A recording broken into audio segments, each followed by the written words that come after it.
L'astrolabe est composé de plusieurs parties. La matrice ou mère qui supporte les différentes pièces qui sont montées autour d'un axe central.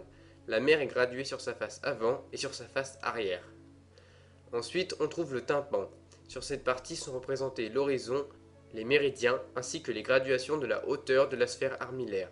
La partie qui vient se placer au-dessus de l'astrolabe est l'araignée. Les petits crochets qui la composent indiquent les étoiles les plus remarquables du ciel et où figure l'écliptique. Enfin, on trouve deux tiges mobiles. Une tige au-dessus de l'araignée, l'index mobile, permet de pouvoir lire l'heure facilement grâce aux graduations indiquées sur la mer et représentant les heures. L'autre tige est située à l'arrière et permet de viser les astres à l'aide de deux œilletons, les pinules.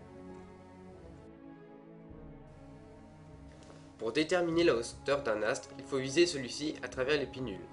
On lit ensuite la hauteur sur le bord de la mer. Pour connaître l'heure de nuit, il faut viser une étoile. Ensuite, on reporte la hauteur de l'étoile trouvée en regardant le dos de la mer, en déplaçant l'araignée de façon à placer l'étoile trouvée sur le cercle correspondant à la hauteur obtenue précédemment.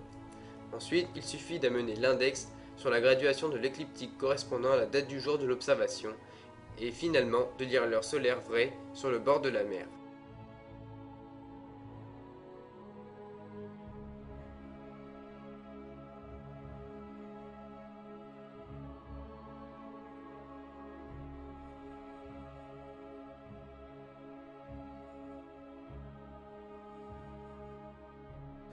Pour connaître l'heure de jour, le principe est le même que la nuit, à la différence près qu'il est impossible de viser le soleil.